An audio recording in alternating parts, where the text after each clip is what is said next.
In the winter of 1944, deep within the crumbling borders of Nazi-occupied Poland, a man stood in the dim light of a basement pharmacy, holding two glass vials that looked identical.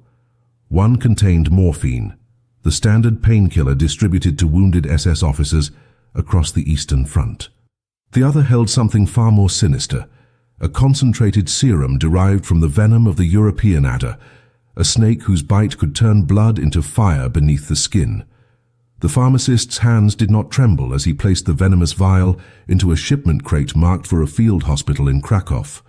His name was Viktor Dankiewicz, a 42-year-old Ukrainian whose entire family had been erased from existence 6 months earlier in a mass execution outside Lviv.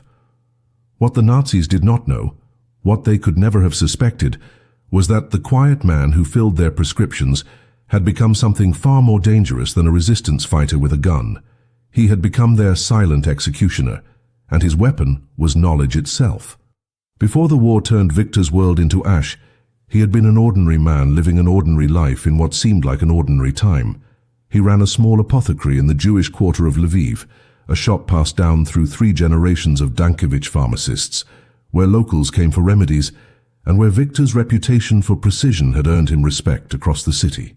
His wife Miriam was a schoolteacher who taught children to read in 3 languages. His daughter Leah, only 8 years old, had her mother's eyes and her father's careful hands. They lived above the pharmacy in rooms that smelled of dried herbs and old books, where dinner conversations revolved around Leah's studies and whether they should expand the shop to the corner building. Viktor's life was measured in mortar and pestle, in carefully balanced formulas, in the satisfaction of healing. He believed in the absolute power of precision, that every grain of powder mattered, that chemistry followed rules that could not be broken. He believed the world operated on similar principles of order and reason. He was catastrophically wrong. The invasion came like a disease, first as rumors, then as distant explosions, then as boots in the streets and new flags bearing symbols that looked like broken crosses. Within weeks, the rules changed in ways that defied Viktor's understanding of human decency. Signs appeared on shop windows, lists of names were posted on walls. His neighbors began to disappear. First one family, then another, then entire blocks emptied overnight like someone had come through with a broom. Viktor and his family were forced from their home above the pharmacy and relocated to a cramped ghetto where thousands were pressed into spaces meant for hundreds. The pharmacy was seized and given to a German administrator who knew nothing about medicine but everything about following orders. Viktor was permitted to continue working there, not out of mercy, but because the German army needed someone who actually understood which pills did what. He became invisible labor, a set of skilled hands attached to a body the Nazis considered subhuman. They did not see him as dangerous because they did not see him as human enough to pose a threat.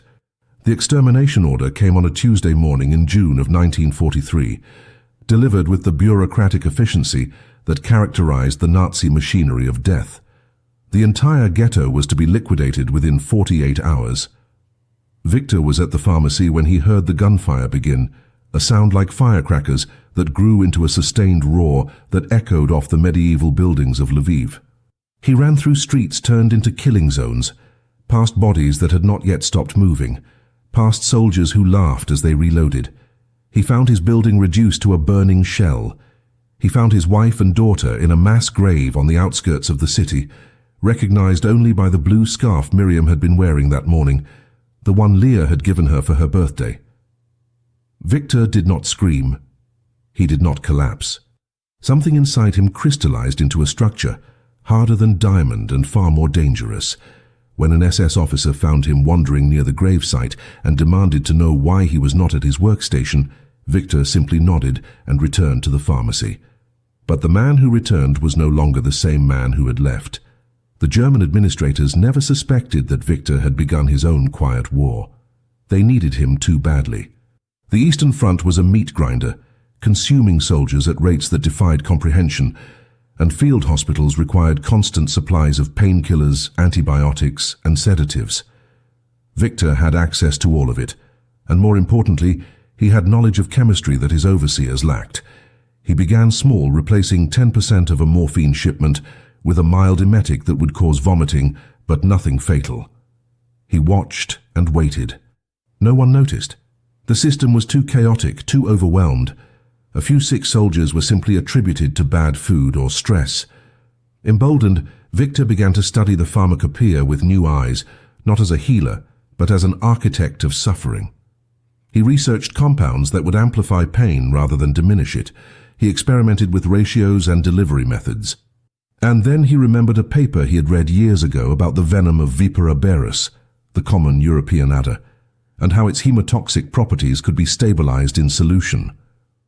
Within 6 months, Viktor Dankovich had transformed his basement workspace into a laboratory of retribution.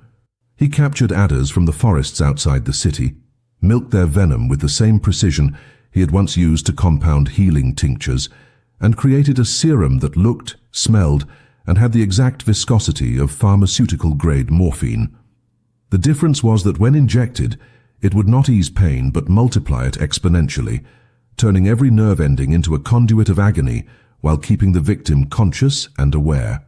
The SS officers who received his special shipments would beg for death in field hospitals across Poland, their screams echoing through corridors as doctors frantically tried to understand why their painkillers were torture devices. Victor kept meticulous records of every poisoned vial, every shipment, every estimated casualty. He did this not for forgiveness, which he did not seek, and not for justice, which did not exist.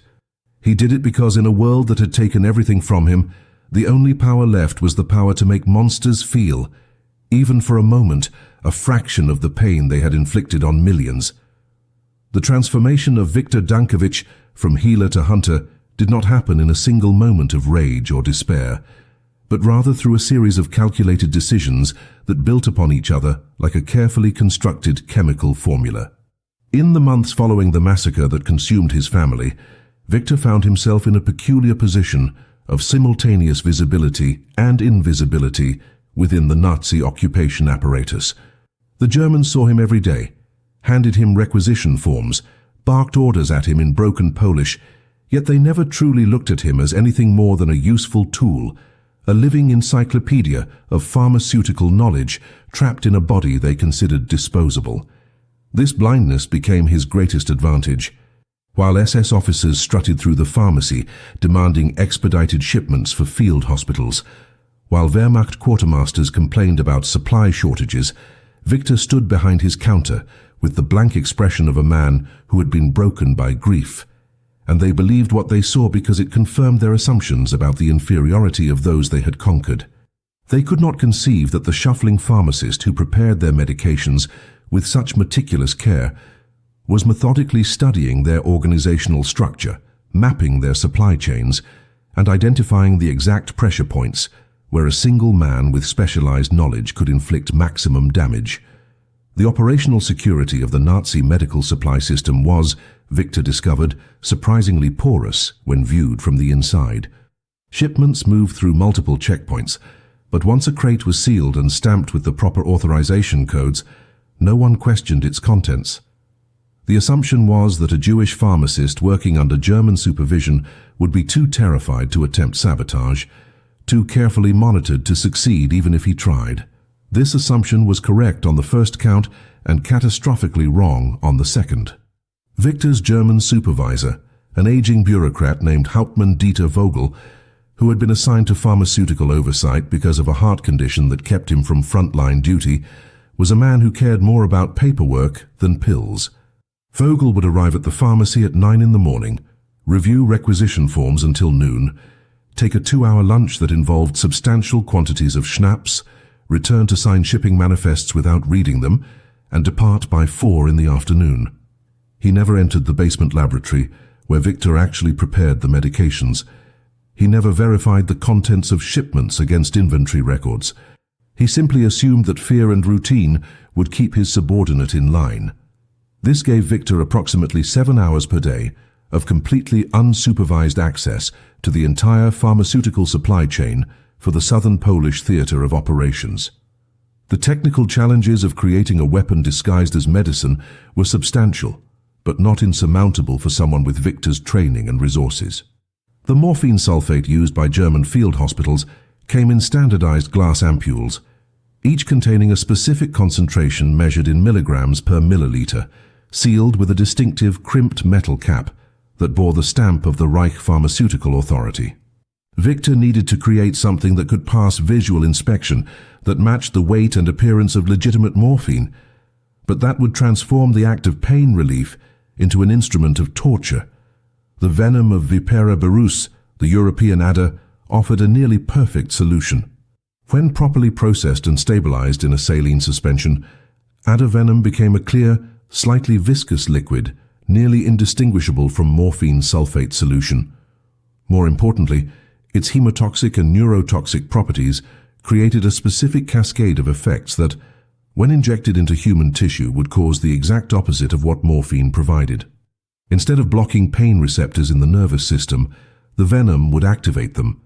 Instead of sedation, victims would experience heightened awareness of every sensation. Instead of the warm relief that wounded soldiers desperately craved, they would receive liquid fire that burned through their veins and transformed their injuries into sources of amplified agony. The first test shipment left the Lviv pharmacy in late September of 1943, destined for a field hospital serving the 4th Panzer Army near Zhytomyr.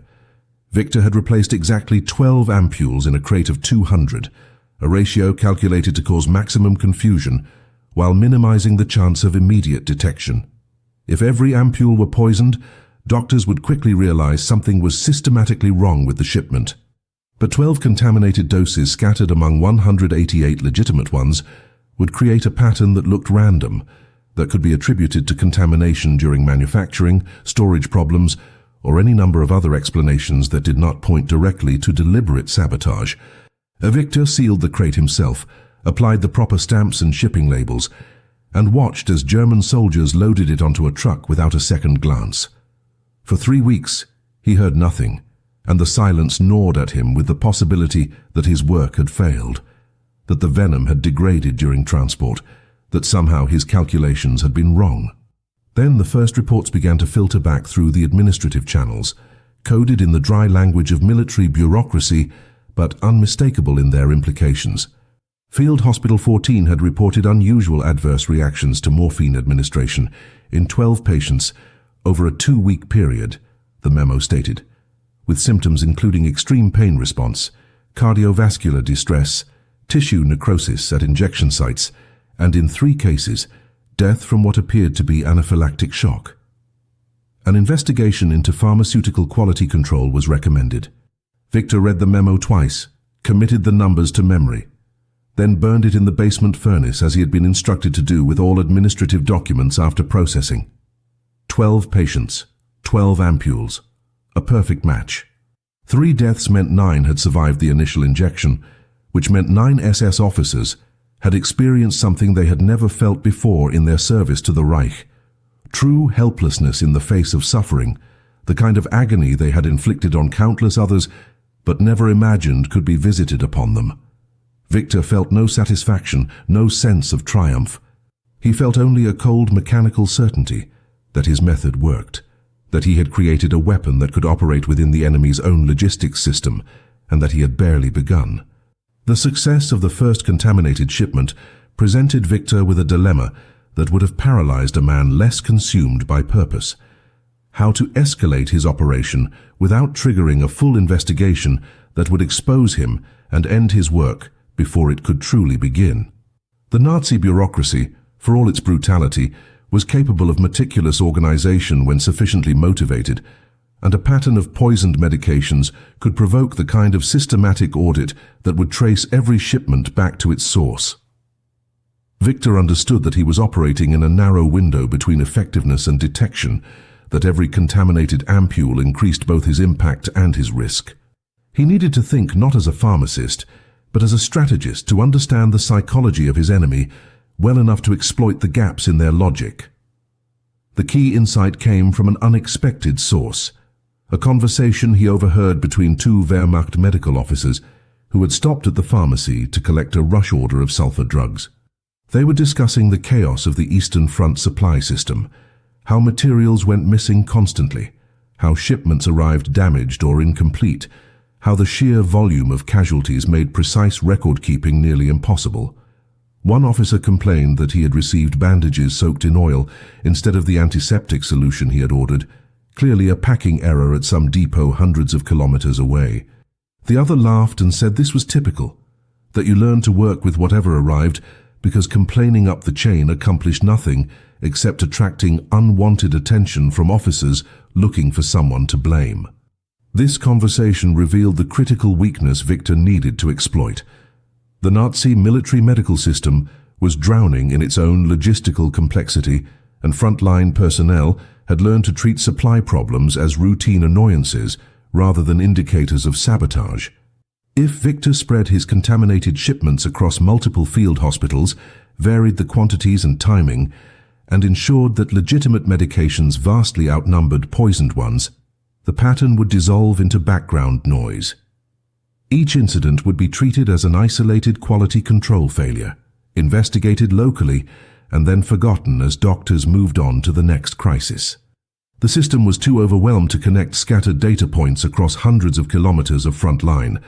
Victor began to map the entire southern supply network, using requisition forms and shipping manifests to identify which field hospitals served which units, how often they ordered morphine, and which routes the shipments traveled. He created a mental database of targets, a rotation schedule that would ensure no single location received contaminated ampules more than once every 2 months. He calculated ratios based on hospital size. Larger facilities could absorb more poison doses without triggering alarms, while smaller forward aid stations required more conservative numbers.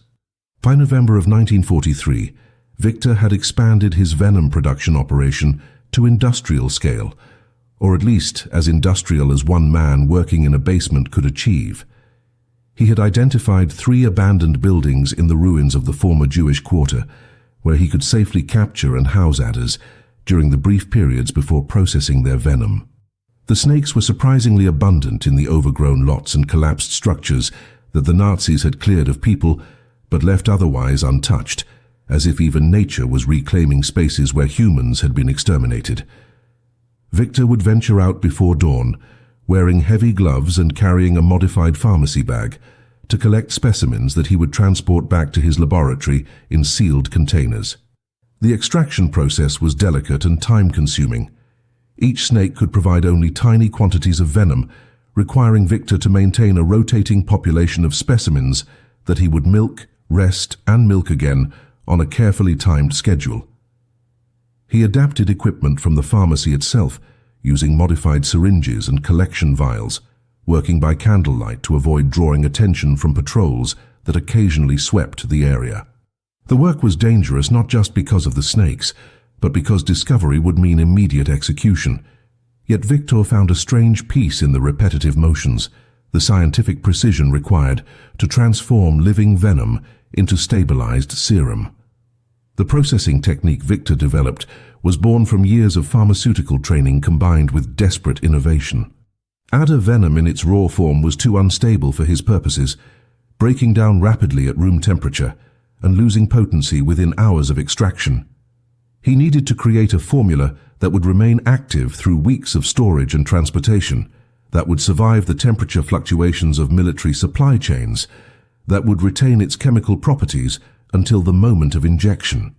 Through trial and error, using expired medications from the pharmacy's back inventory as test substrates, Victor discovered that mixing the venom with a specific ratio of saline solution, trace amounts of albumin to stabilize the proteins, and a carefully measured quantity of sodium citrate as a preservative, created a serum that could remain viable for up to 6 weeks.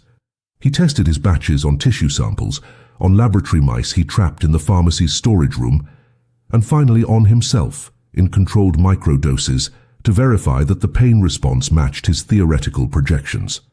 The self-experimentation left him with a deep understanding of exactly what he was inflicting on his targets, a sensation he described in his hidden journal as feeling like every cell in the affected area was being simultaneously crushed and burned, a pain so all-consuming that it erased every other thought and reduced consciousness to pure suffering.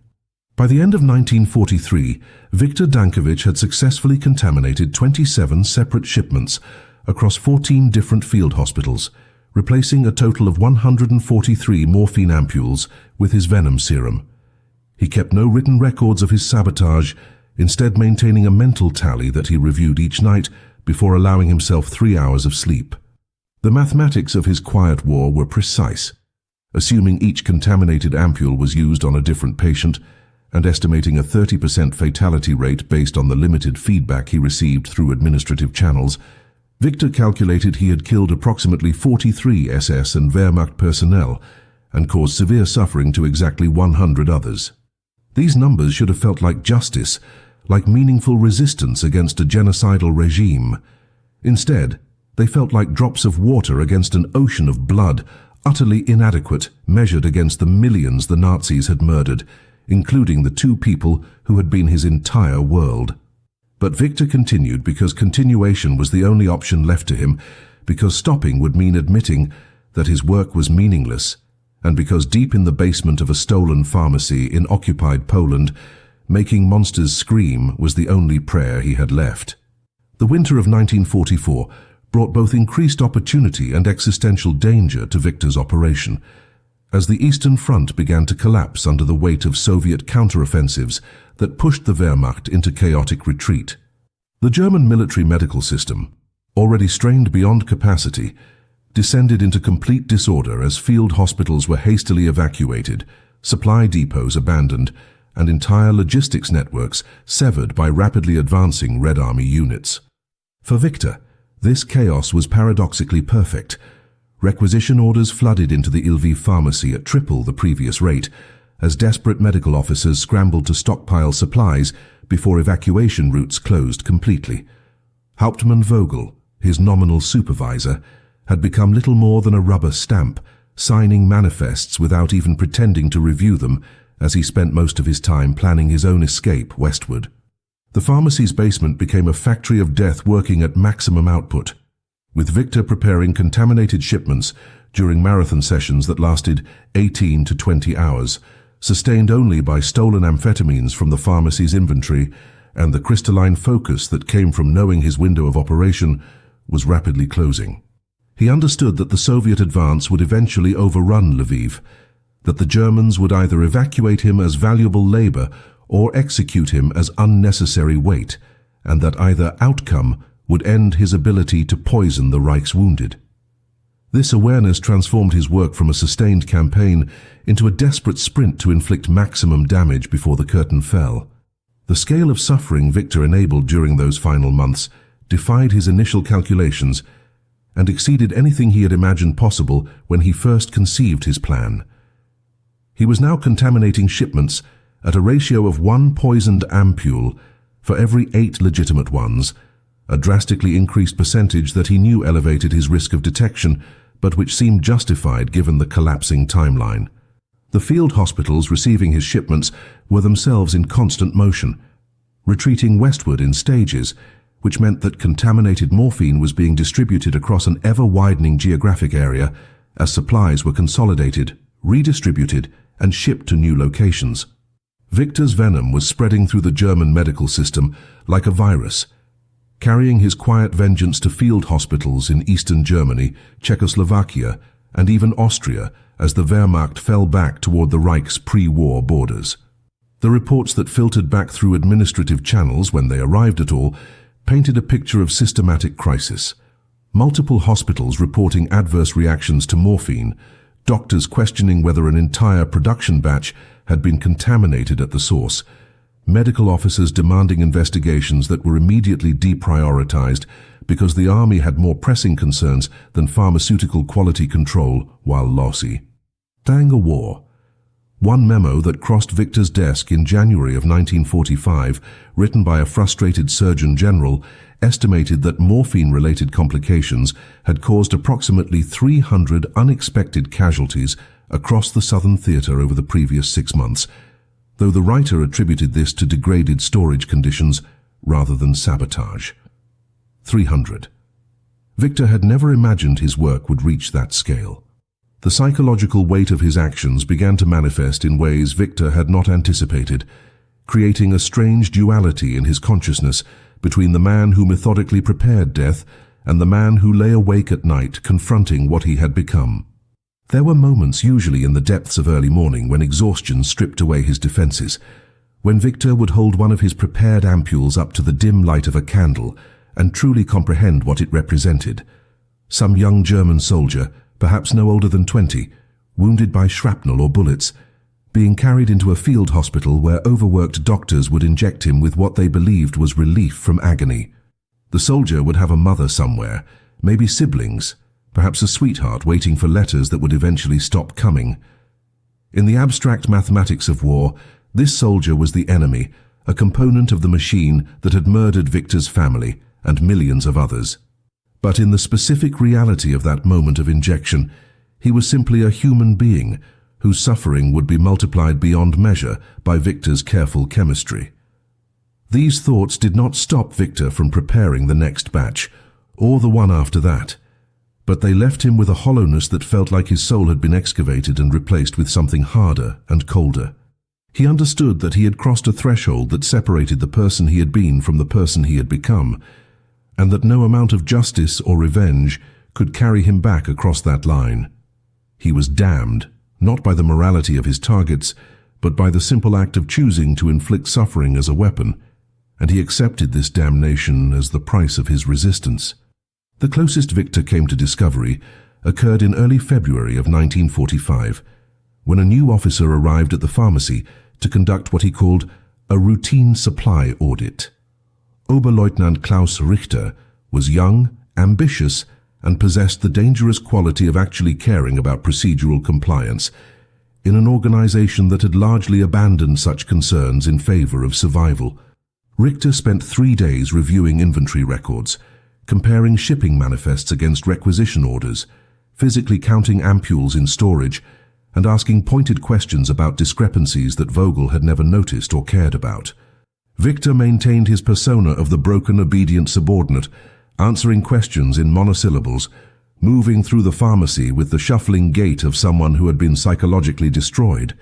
He showed Richter the basement laboratory, the preparation area, the storage facilities, all while his heart hammered against his ribs with the knowledge that a single misplaced vial, one contaminated ampule left in the wrong location, would expose everything. Richter examined the morphine supply with particular attention, holding ampules up to the light, checking seals, even going so far as to open one and smell its contents.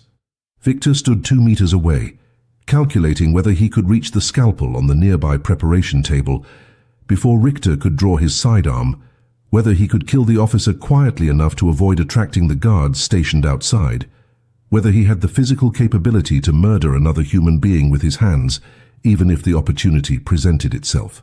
But Richter eventually set down the ampule, made some notations in his inspection log, and declared the pharmacy's operations satisfactory within acceptable tolerances given current wartime conditions. He never knew how close he had come to finding evidence that would have led to Victor's execution and the exposure of the most successful act of individual sabotage in the entire Polish resistance.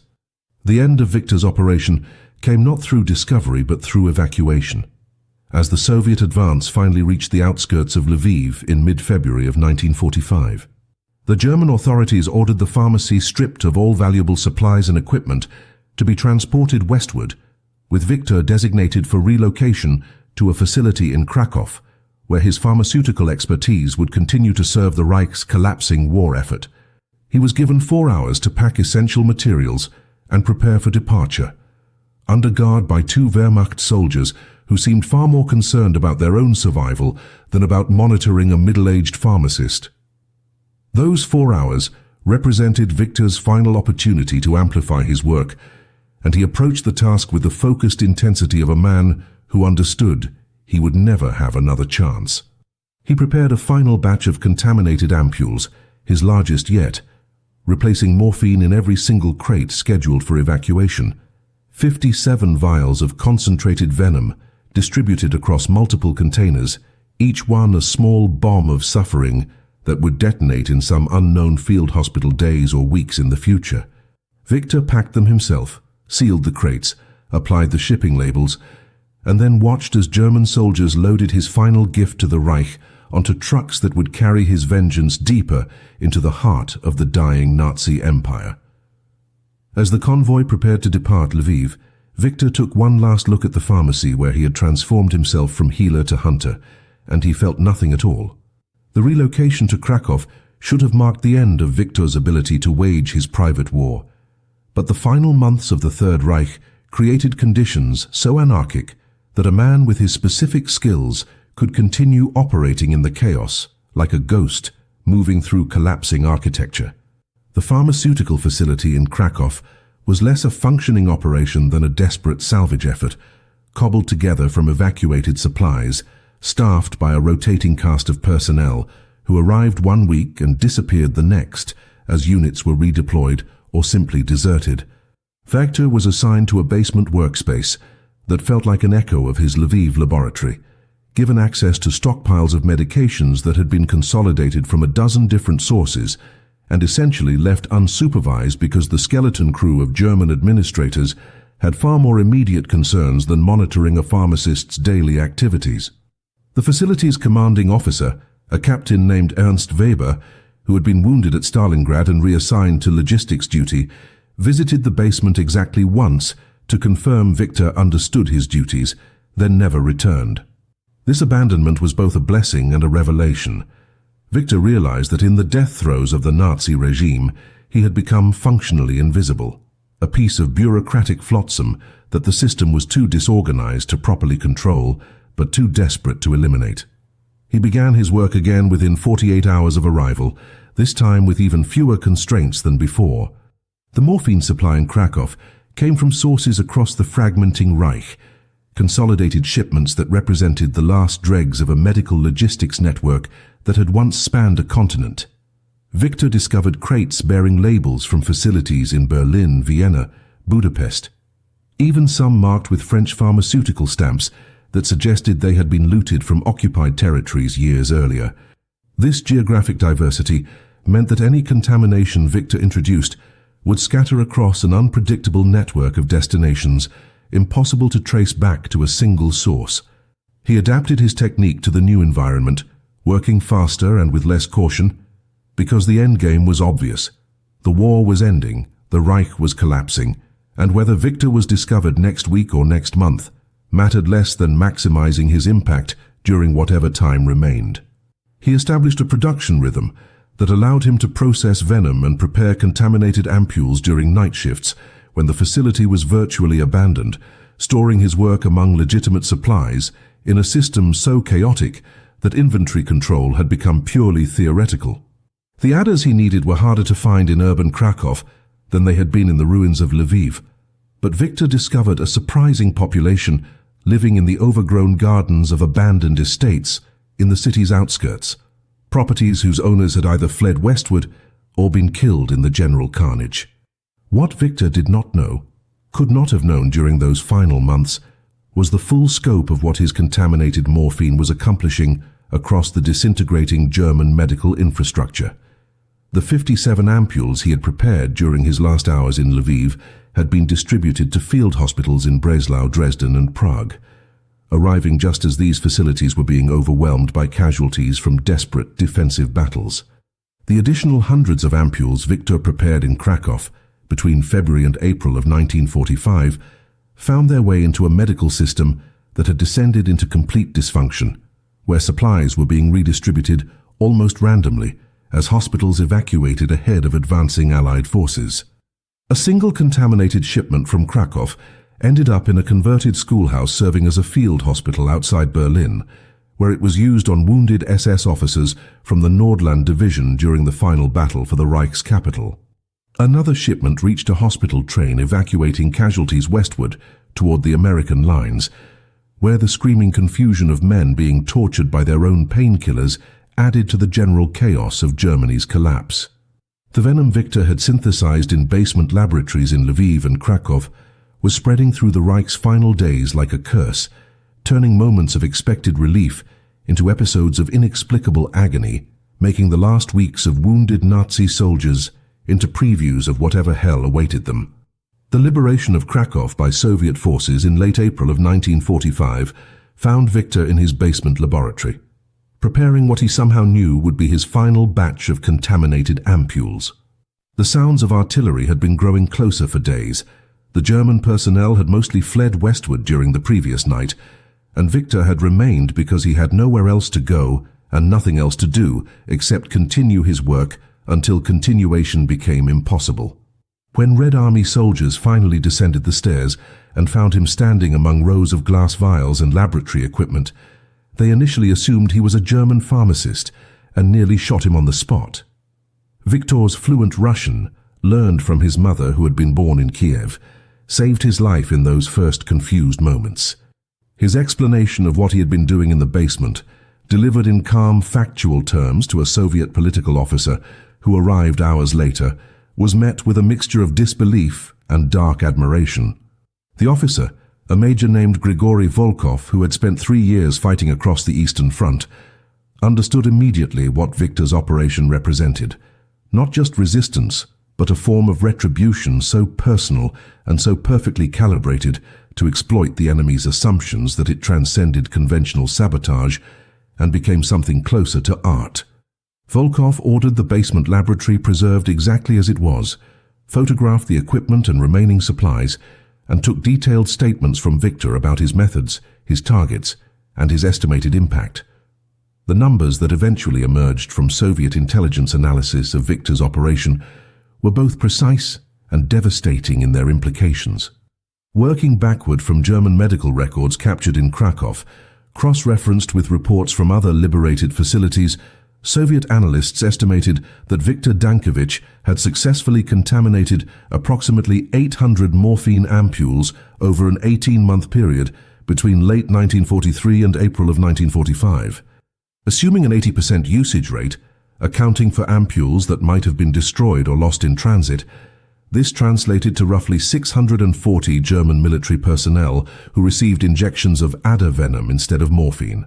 With an estimated fatality rate of 35% based on documented cases and a severe injury rate approaching 90% among survivors, the analysis concluded that one pharmacist working alone in basement laboratories had killed between 200 and 250 Nazi soldiers and caused severe lasting damage to approximately 400 more. These casualty figures were comparable to the impact of a successful partisan ambush or a well-executed sabotage operation involving dozens of resistance fighters, except Victor had achieved them while standing behind a pharmacy counter, had never fired a weapon and had operated for 18 months without detection. The Soviet report, classified and filed in Moscow's military archives, described Viktor Dankovich's operation with clinical precision, but noted in its conclusion that the psychological dimension of his work, the transformation of healing into torture, the weaponization of trust itself, represented a form of resistance that was perhaps more devastating than the raw numbers suggested, because it had turned the Nazis' own medical system into an instrument of their suffering. The immediate aftermath of liberation left Victor in a peculiar state of suspension, alive but unmoored from any recognizable future, free but uncertain what freedom meant for a man who had spent 18 months transforming himself into a living weapon. The Soviet authorities who now controlled Krakow were initially unsure what to do with him, cycling through various proposals that ranged from recruiting him for intelligence work to prosecuting him for collaboration based on his employment under German supervision.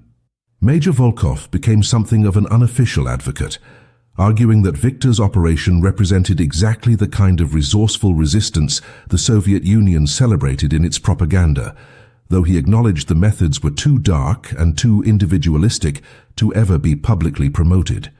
Victor himself seemed indifferent to these bureaucratic deliberations, spending his days in a small room above a bakery that the Soviets had requisitioned for displaced persons, staring at walls and sleeping 12 to 14 hours at a time, as if his body was finally acknowledging the exhaustion he had suppressed for years.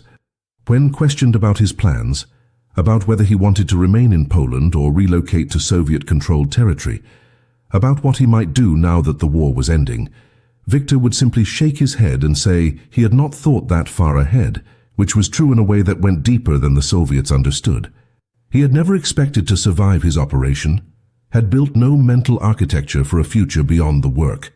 And now that the work was finished, he discovered he had become a man without purpose or desire.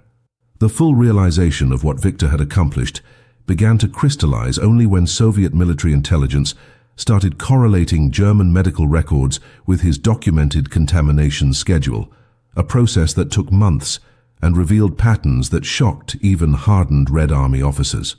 Field hospitals across the former Eastern Territories had reported mysterious morphine reactions throughout 1944 and early 45, but these reports had been scattered across dozens of facilities and filed in different administrative systems, never aggregated into a comprehensive picture.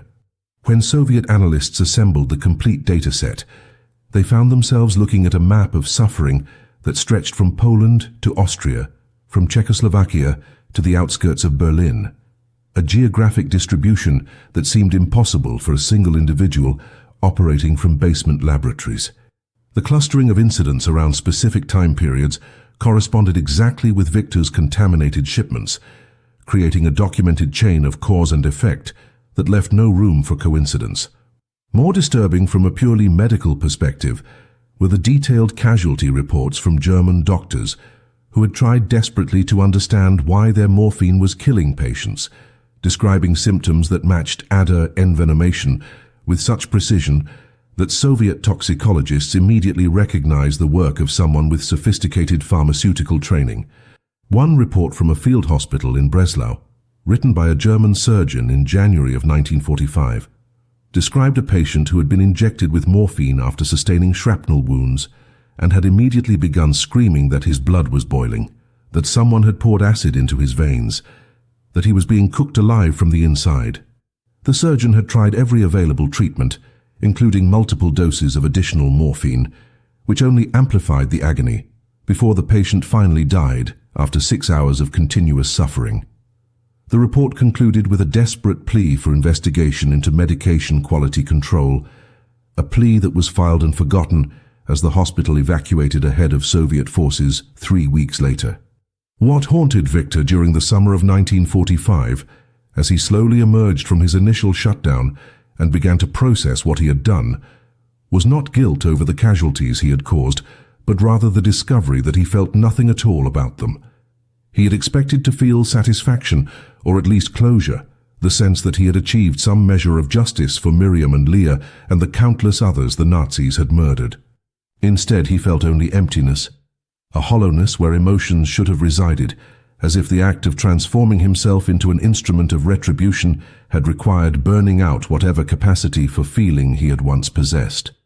A Soviet psychiatrist who interviewed him in June as part of a study on resistance survivors noted in his report that Victor displayed classic symptoms of profound dissociation, describing his own actions in the detached tone of someone recounting a technical procedure rather than a campaign of deliberately inflicted suffering.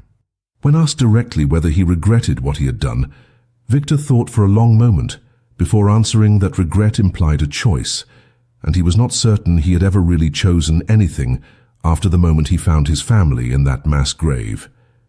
Everything that followed had been less a decision than an inevitable chemical reaction, one substance mixing with another to produce a predetermined result. The psychiatrist found this response deeply unsettling and recommended ongoing observation, but the recommendation was filed alongside thousands of other post-war reports and never acted upon. The Soviet government ultimately decided to resettle Victor in Kiev, his mother's birthplace, with a small pension and a fabricated employment history that described him as a pharmaceutical worker who had served the Red Army during the occupation. This fiction was necessary because the truth of Victor's operation was too complicated for the Soviet narrative of wartime resistance, which preferred stories of heroic partisans fighting in forests rather than quiet pharmacists committing acts of calculated biological warfare. Victor accepted the relocation without protest and spent the next several years working in a civilian pharmacy, filling prescriptions for antibiotics and heart medication, living in a modest apartment that he shared with no one. His neighbors knew him as a polite but remote man who kept to himself, who never spoke about the war unless directly asked, and even then provided only the barest details. He joined no social organizations, formed no close friendships, and showed no interest in remarriage despite well-meaning attempts by local matchmakers to set him up with war widows.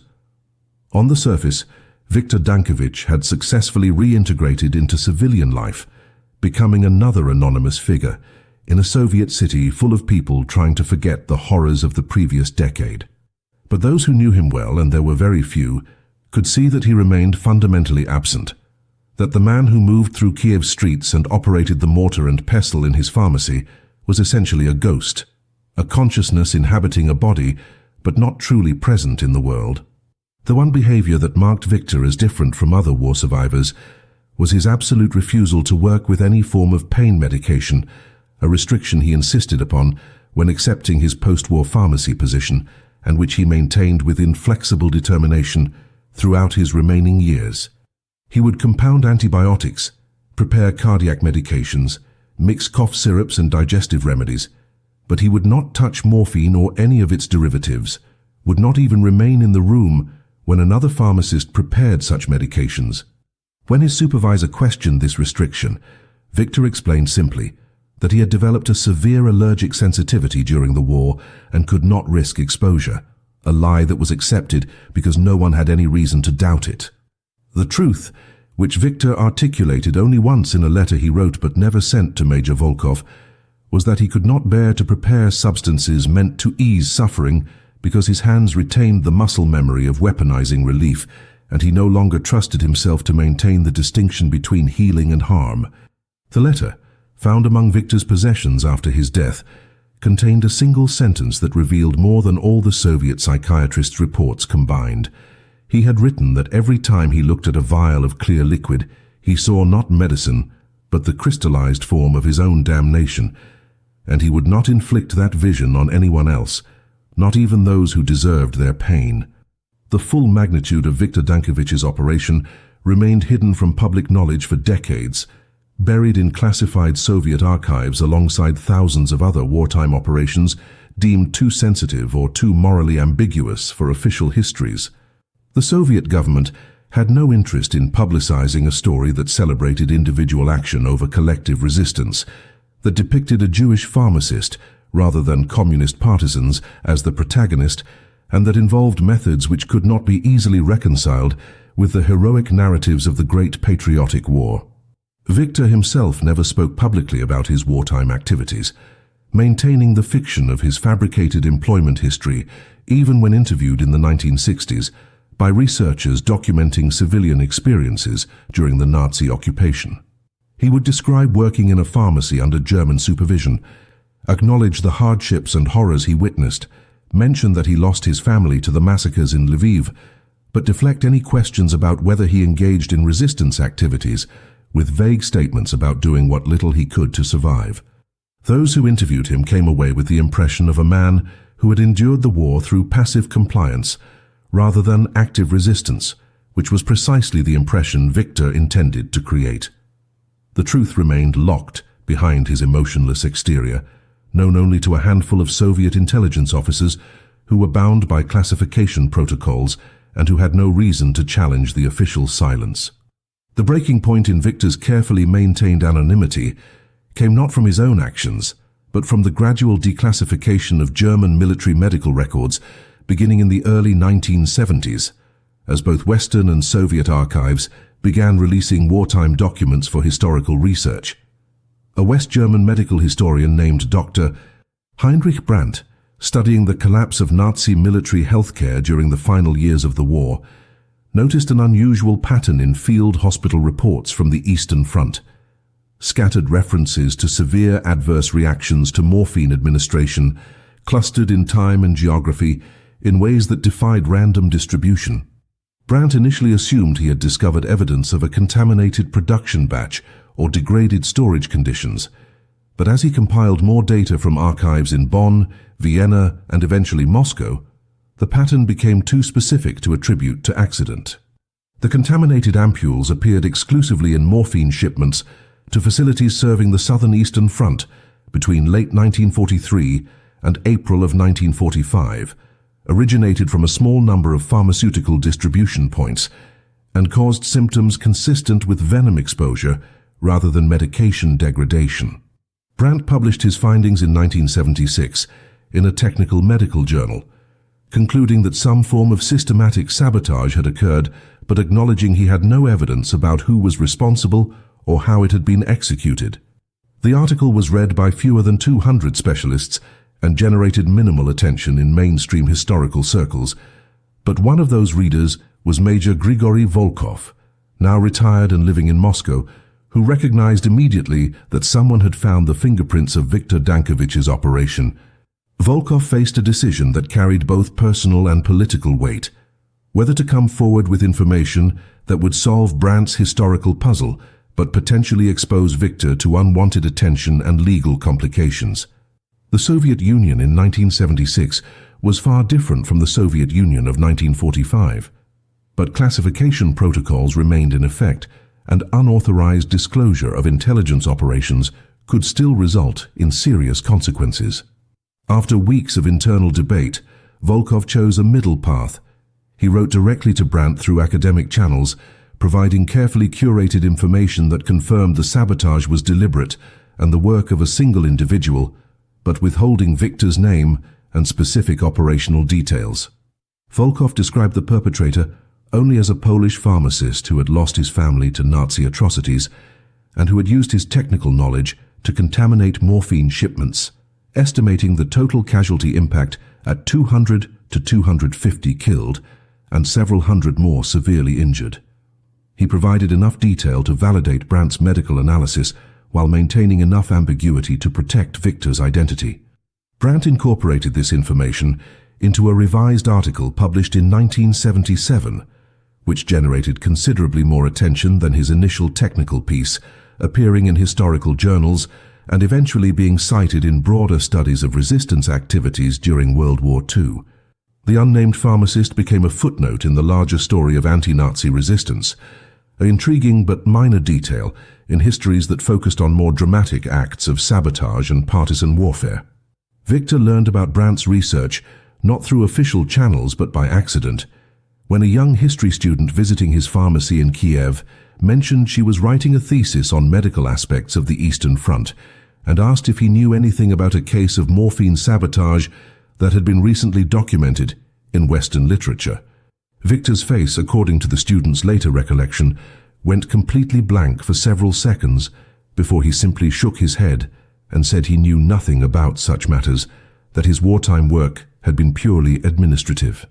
But that evening, Viktor wrote a letter to Major Volkov, the first communication between them in over 30 years, asking whether the protection of anonymity would continue or whether he should prepare for exposure. Volkov's response, which arrived 3 weeks later, assured Viktor that his identity would remain classified under Soviet protocols and that the Western research had reached the limits of what archival evidence could reveal without cooperation from Soviet sources, cooperation that would not be forthcoming. Volkov added in a handwritten postscript that was not part of the official typed letter that he believed Viktor's operation deserved full historical recognition, but understood why Viktor might prefer the silence. He closed by saying that whatever Viktor decided about his legacy, Volkov would respect that decision and use whatever influence he retained to protect it. The question of legacy troubled Viktor more deeply than he had anticipated, opening emotional channels that had been sealed for decades. He began, for the first time since the war, to seriously consider what his 18 months of deliberate poisoning meant beyond the immediate tactical impact, what it said about the nature of resistance and the costs of fighting evil with methods that were themselves morally compromised. He filled notebooks with thoughts he shared with no one, exploring questions that had no clear answers, whether inflicting suffering on wounded soldiers, even Nazi soldiers, was fundamentally different from the atrocities those soldiers had enabled, whether his actions had honored the memory of Miriam and Leah or had simply added more darkness to a world already saturated with violence, whether a man who weaponized healing could ever truly claim the moral high ground regardless of the justice of his cause. These were not abstract philosophical exercises, but deeply personal interrogations of his own soul, attempts to understand what he had become and whether redemption was even a meaningful concept for someone who had crossed the thresholds he had crossed. Viktor never reached definitive answers to these questions, But the act of asking them seemed to restore some dimension of humanity that had been absent since liberation, as if confronting the moral complexity of his actions allowed him to finally acknowledge their full weight. He remained convinced that his operation had been necessary, that he would make the same choices again under the same circumstances, but he also began to understand that necessity and righteousness were not synonyms, and that carrying the burden of necessary evil was its own form of suffering, less dramatic than what he had inflicted on his targets, but perhaps more enduring. Viktor Dankovich died in 1983 at the age of 81, succumbing to complications from pneumonia in a Kiev hospital where the nurses knew him only as a retired pharmacist who had no living relatives and few visitors.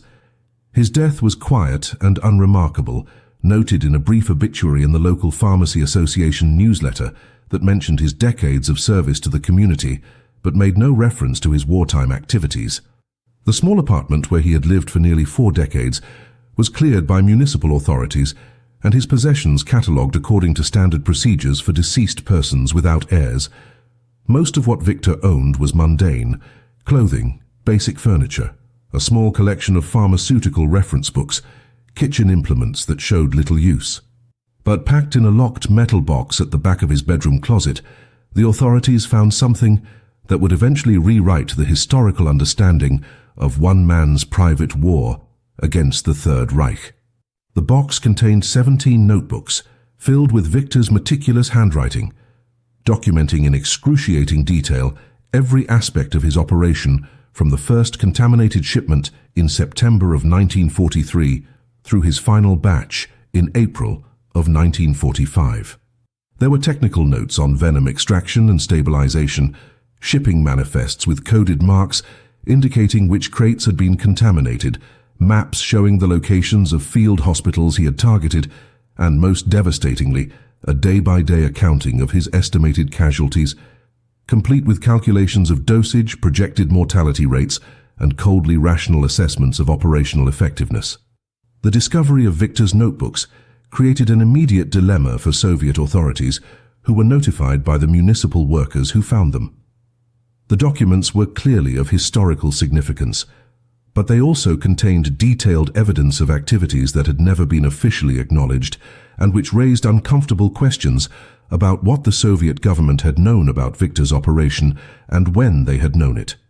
After consultation with multiple levels of bureaucracy, the decision was made to classify the notebooks and transfer them to the KGB archives in Moscow, where they joined the original intelligence reports compiled by Major Volkov in 1945. This might have been the end of the story, the final burial of Viktor Dankovich's legacy in the classified depths of Soviet state security, except for a historical accident that no one could have predicted.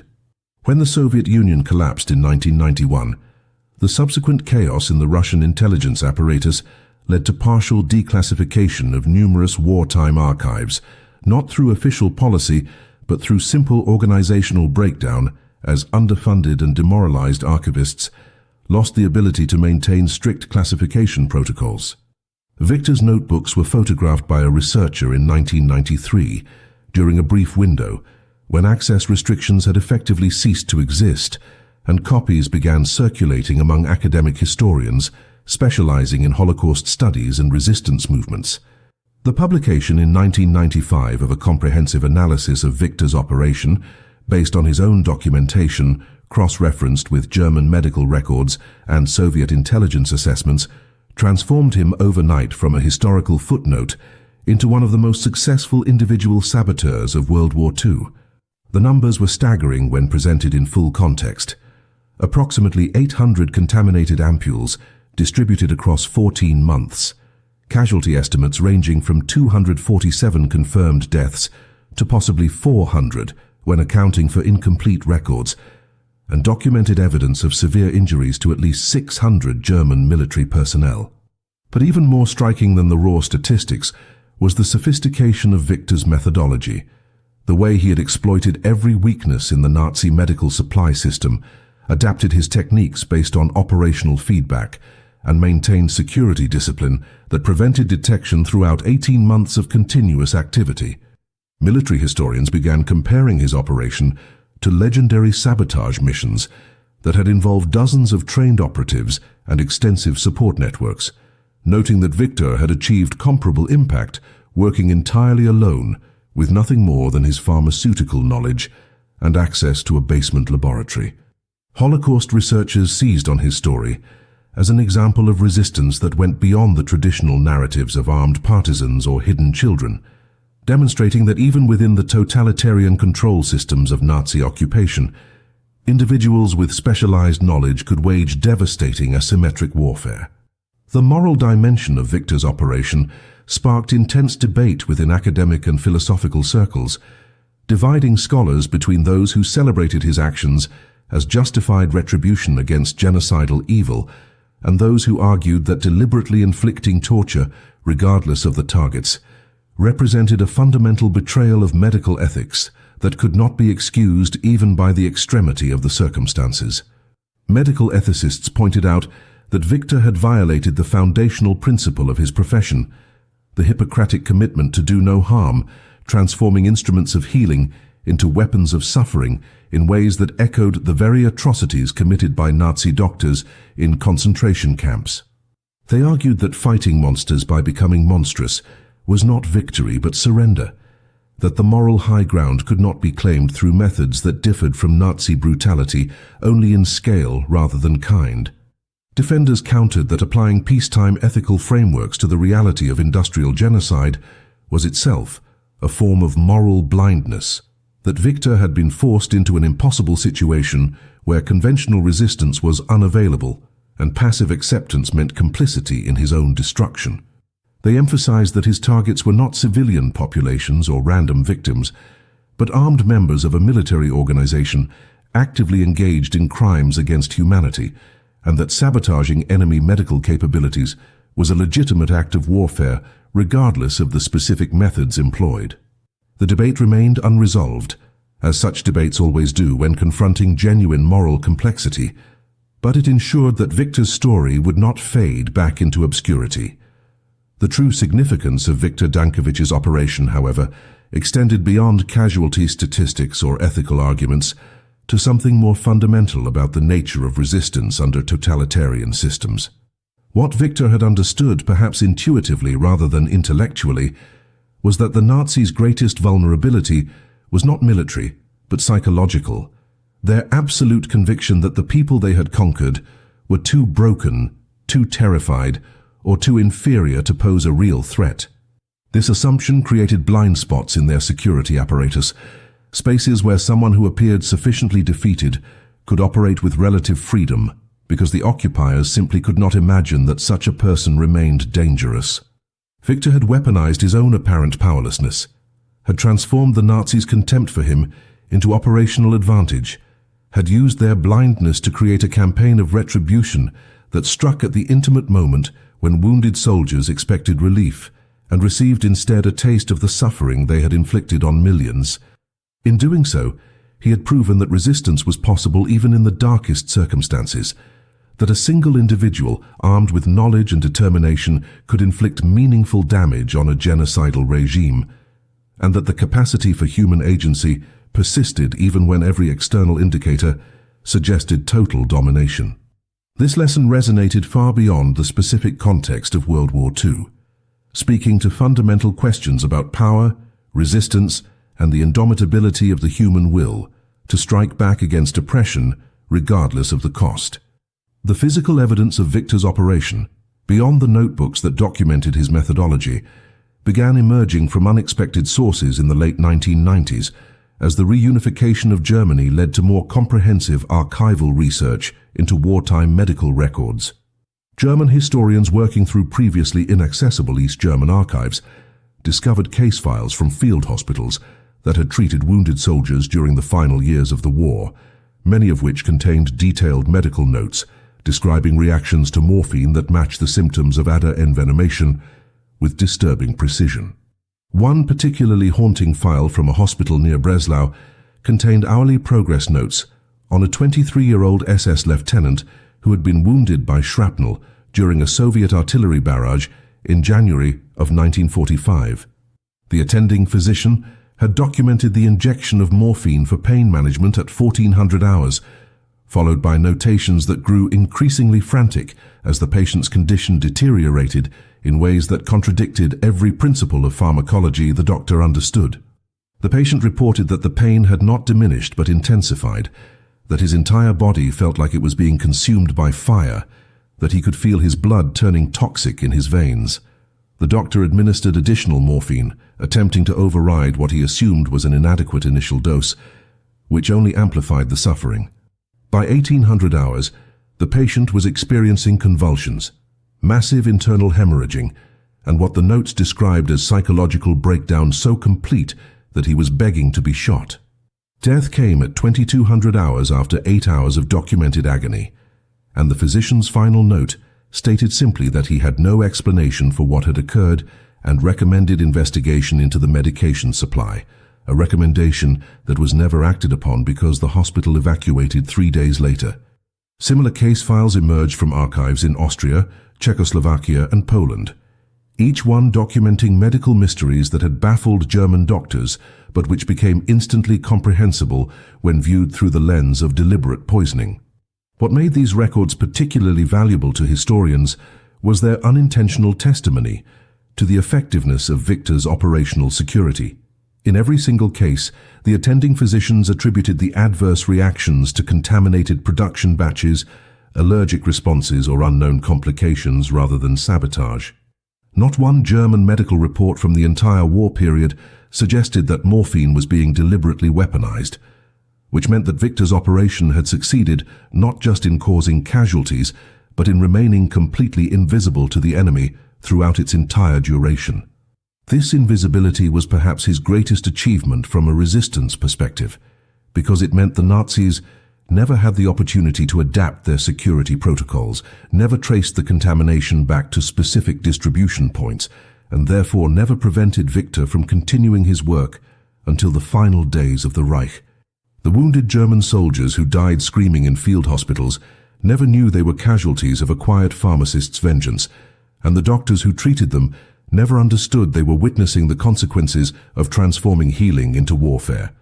The human dimension of Victor's targets became unavoidable as researchers began identifying specific individuals who had died from his contaminated morphine, moving the story beyond abstract casualty statistics into the realm of specific lives ended in specific ways.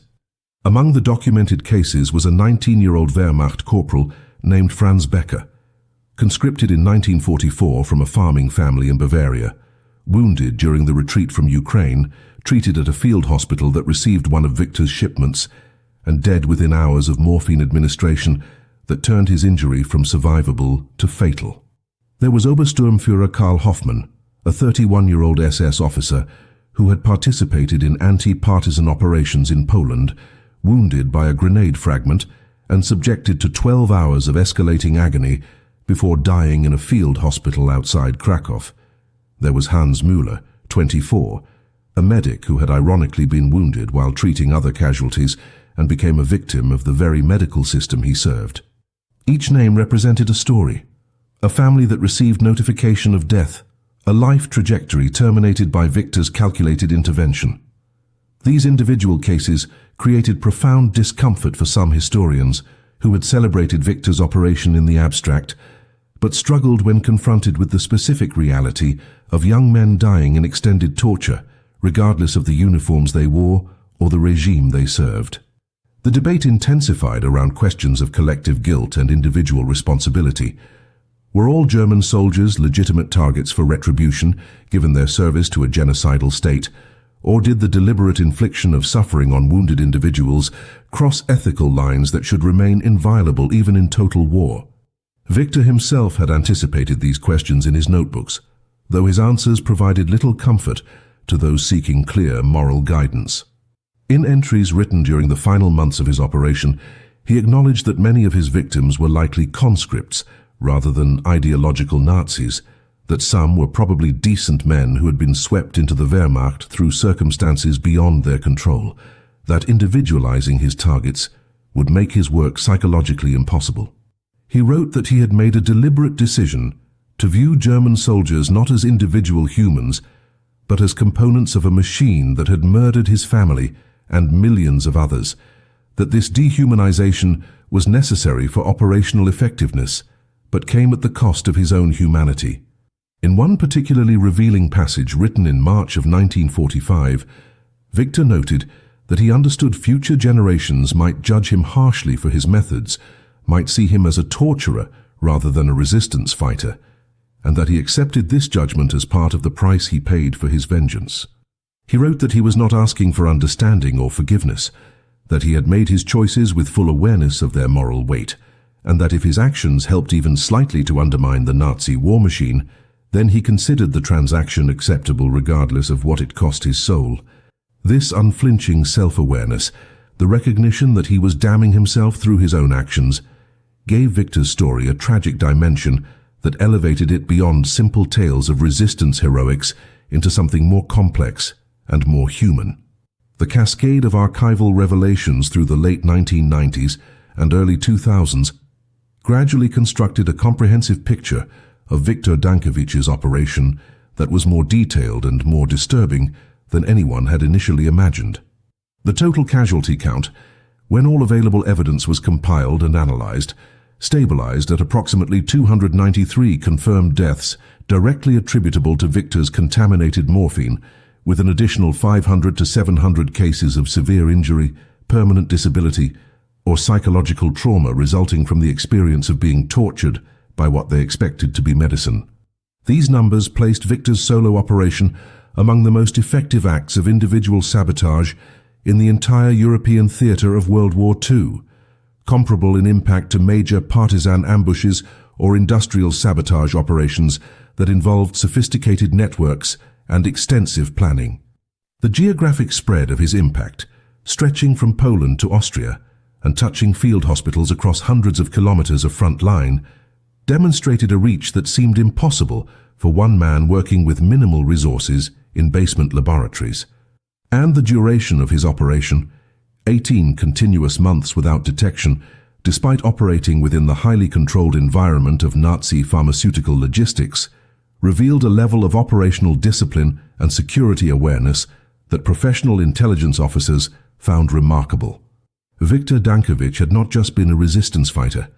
He had been a one-man asymmetric warfare campaign operating at the intersection of medical knowledge, chemical expertise, and absolute determination forged in the furnace of personal loss. The story of Viktor Dankovich remains almost completely unknown outside specialized academic circles, absent from popular histories of World War II, and unmentioned in most comprehensive accounts of resistance movements during the Nazi occupation.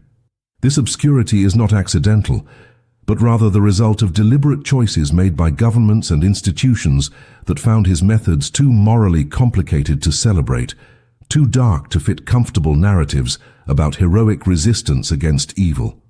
The Soviet Union buried his story because it emphasized individual action over collective struggle and involved a Jewish protagonist rather than communist partisans. Western historians overlooked it because weaponizing medicine violated ethical principles that transcended wartime necessity, because torture as resistance created uncomfortable parallels with Nazi atrocities, and because acknowledging the effectiveness of such methods opened questions about the limits of acceptable warfare that remain unresolved. Victor died anonymous and unmourned, his greatest achievement erased from history, not because it failed, but because it succeeded too well in ways that challenged foundational assumptions about the rules of civilized conflict.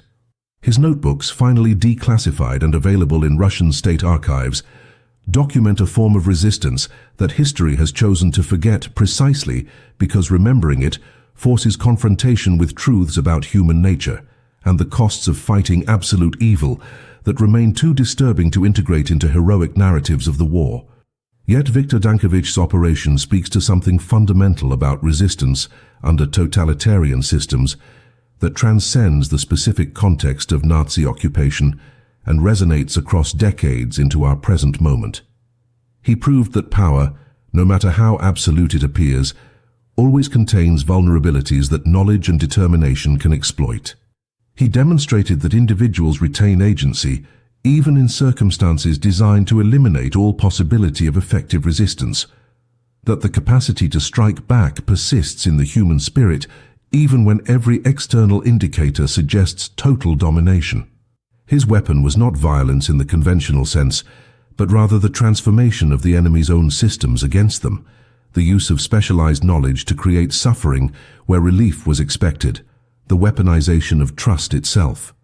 This approach to resistance, operating within the oppressor's infrastructure rather than outside it, using their assumptions and blind spots as operational advantages, remains relevant wherever totalitarian power seeks to crush human dignity and eliminate the possibility of defiance.